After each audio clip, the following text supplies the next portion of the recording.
All right, chapter 185, Another New Year's Day. It was the 1st of January, 1841. If there be any hour in the life of man when he ought to commune with his own heart, that proper interval of serious reflection is to be found on New Year's Day. Then to the rightly constituted mind, the regrets for the past will serve as finger-posts and guides to the hopes of the future. It is also the day that recalls with additional impressiveness the memory of those dear relatives and friends whose mortal forms have been swept away by the viewless and voiceless stream of time.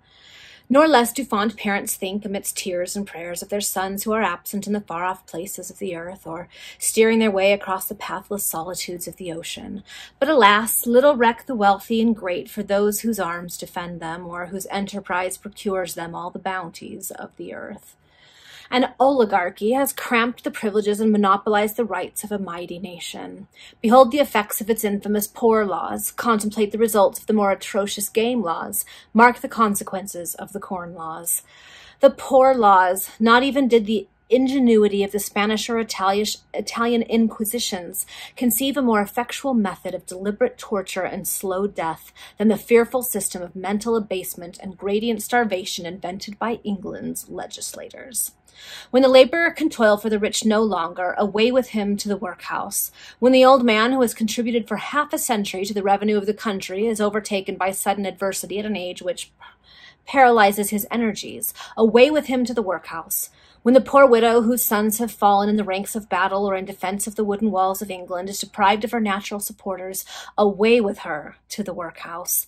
The workhouse is a social dung heap on which the wealthy and great fling those members of the community whose services they can no longer render available to their selfish purposes. The game laws. Never was a more atrocious monopoly than that which reserves the use of certain birds of the air or animals of the earth to a small and exclusive class. The Almighty gave man dominion over the fish of the sea and over the fowl of the air and over every living thing that moveth upon the earth. And those who dare to monopolize any of these, to the prejudice of their fellow creatures, fly in the face of the Lord of all. The game laws have fabricated an offense which fills our prisons, as if there were not already crimes enough to separate men from their families and plunge them into loathsome dungeons. That offense is one of human construction, and exists only in certain countries. It is not a crime against God, nor is it deemed such in many enlightened states. The selfish pleasures of a miserably small minority demand the protection of a statute which is a fertilizing source of oppression, wretchedness, ruin, and demoralization. The game laws are a rack whereon the aristocracy loves to behold its victims writhing in tortures, and where the sufferers are compelled to acknowledge as a heinous crime a deed which has in reality no mortal turpitude associated with it. The corn laws. Were the Russian to boast of his freedom, common sense would point to Siberia and to the knout and laugh in his face. When the Englishman vaunts the glory of his country's institutions, that same common sense comes forward and throws the corn laws in his teeth. What, liberty in connection with the vilest monopoly that ever mortal policy conceived? Impossible. England manufactures articles which all the civilized world requires, and other states yield corn in an abundance that defies the possibility of home consumption. And yet an inhuman selfishness has declared that England shall not exchange her manufactures for that superfluous, I do know how to say that word, superfluous produce. No, the manufactures may decay in the workhouse here, and the grain abroad may be thrown to the swine sooner than a miserable oligarchy will consent to abandon one single principle of its shameless monopoly. The corn laws are a broom which sweeps all the grain on the threshing floor into one corner for the use of the rich, but which leaves the chaff scattered everywhere about for the millions of poor to use as best they may. The aristocracy of England regards the patience of the masses as a bow, whose powers of tension are unlimited. But the day must come, sooner or later, when those who thus dare to trifle with this generous elasticity will be struck down by the violence of the recoil. Although our legislators, trembling at what they affect to sneer at under the denomination of the March of Intellect, obstinately refuse to imitate enlightened France by instituting a system of national education, nevertheless the millions of this country are now instructing themselves. Honor to the English mechanic, honor to the English operative. Each alike seeks to taste the tree of learning, whose root is bitter, but whose fruits are sweet. Thank God no despotism, no tyranny can arrest the progress of that mighty intellectual movement which is now perceptible amongst the industrious millions of these realms. To the millions thus enlightened, religion will appear in all its purity and the objects of government in all their simplicity. The holy Christian worship will cease to be regarded as an apology for endowing a church with enormous revenues. A political administration must no longer be considered as a means of rendering a small portion of the community happy and prosperous to the utter prejudice of the vast remainder. There breathes not a finer specimen of the human race than a really enlightened and liberal-minded Englishman, but if he be deserving of admiration and applause, who has received his knowledge from the lips of a paid preceptor, how much more worthy of praise and respect is the self-instructed mechanic. But to resume our narrative. It was the 1st of January, 1841. The timepiece on the mantel in Mr. Greenwood's study had just struck 2 in the afternoon. That gentleman himself was pacing the apartment in an agitated manner. His handsome dressing gown was not arranged with the usual contrived air of negligence to display the beautiful shirt front over which hung the gold chain of his watch. On the contrary, it had evidently been hurried on without the least regard to effect.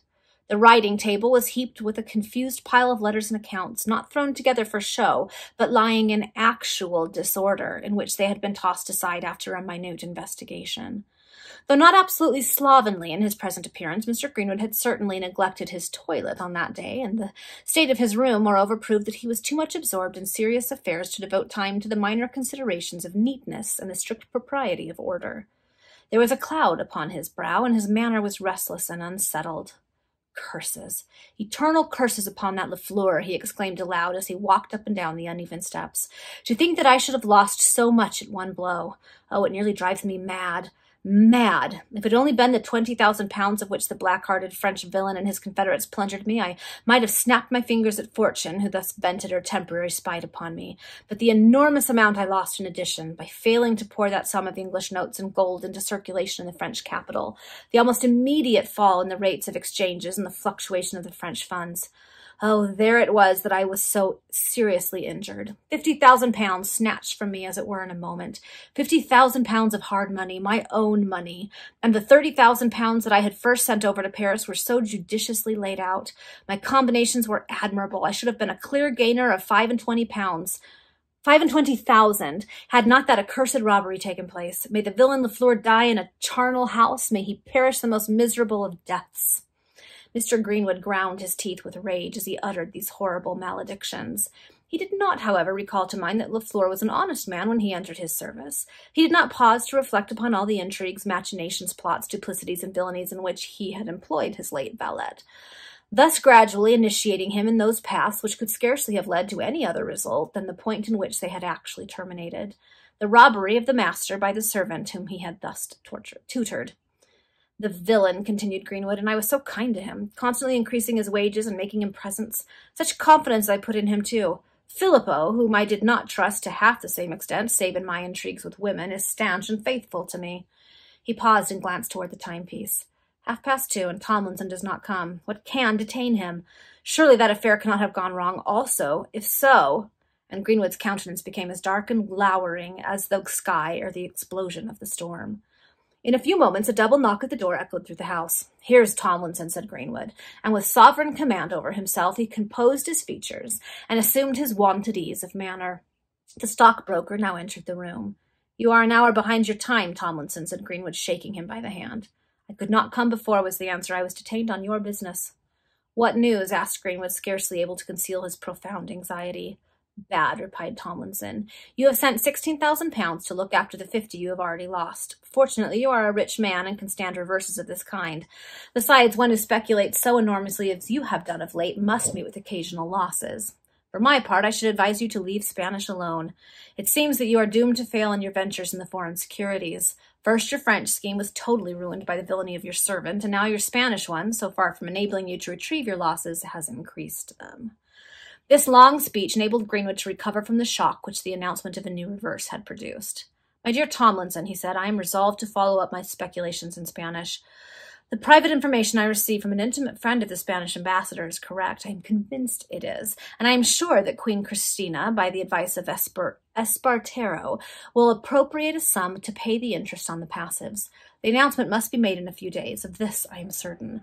But all my resources are locked up for the present. In fact, I do not hesitate to tell you, Tomlinson, that I have over-speculated of late. Still, remember, I have plenty of means remaining, but they are not instantly available. What then do you propose to do? Inquired the stockbroker. You have raised yourself during the past year to a confidential position in the city, Tomlinson, continued Greenwood, and people no longer remember your bankruptcy. But I do, observed the stockbroker bitterly. Oh, that is nothing, exclaimed Greenwood. I was about to say that you could probably borrow me 15 or 20,000 on my bond, say for 3 months. I doubt it, returned Tomlinson. You have no mercantile establishment. You are known as a great speculator. As a great capitalist, I flatter myself, added Greenwood, playing with his watch chain in the easy, complacent manner which had so characterized him until lately. That you were a capitalist there can be no doubt, said Tomlinson in his usual quiet way, but ill news flies fast, and your losses are already known in the city, you mean? Exclaimed Greenwood with difficulty concealing his vexation. I care not a fig for that, Tomlinson. I have ample resources left, but as I ere now observed, they are not immediately available. I understand you. It is well known that you accommodate the members of the aristocracy and heirs expectant with loans. I presume that you have a mass of their bills, bonds, and acknowledgments. Now, if you were to deposit them as a collateral security, I know where I could obtain you an equivalent loan in 12 hours. Indeed, said Greenwood. Then after a moment's pause, he said, and you think there can be no difficulty in managing the business in that way? None, answered the stockbroker. Again, Greenwood appeared to reflect. And yet, he observed, all these pecuniary accommodations of which you spoke are strictly confidential, and I dare not violate— You know best, Greenwood, said Tomlinson coolly.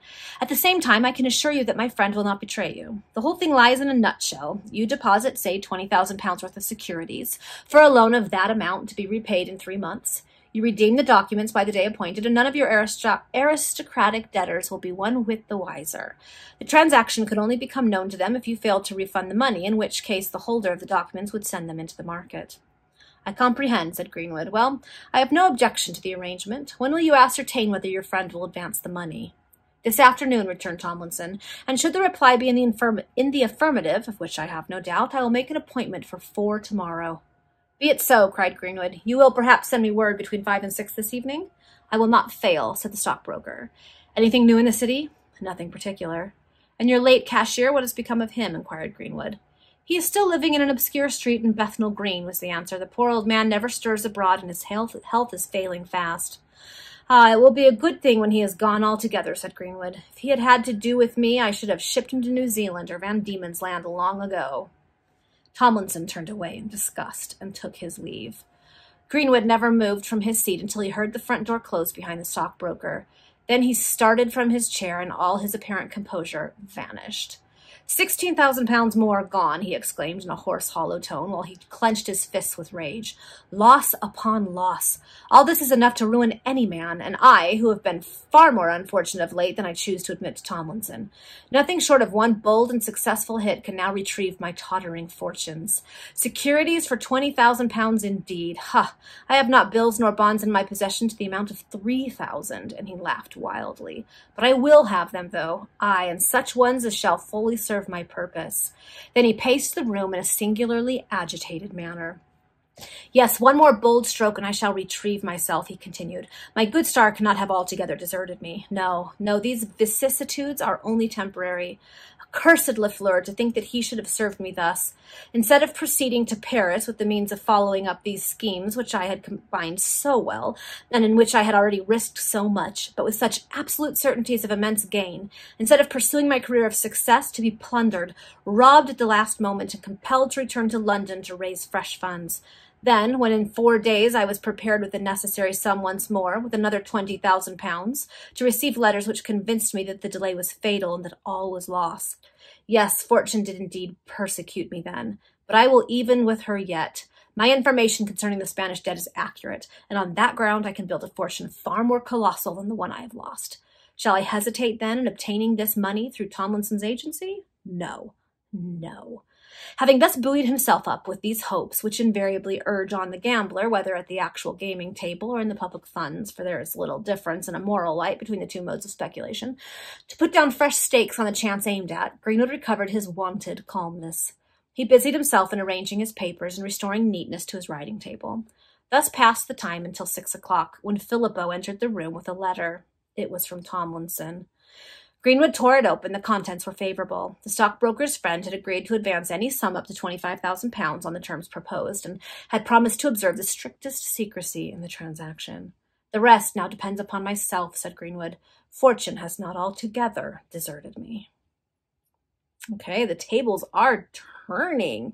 Mr. Greenwood has been losing more and more ever since he was robbed by LaFleur and the Resurrection Man and the Buffer and their group. He's going to try one last, desperate scheme. We don't know what it is, but I have a feeling it is not honest. All right, we'll see what happens.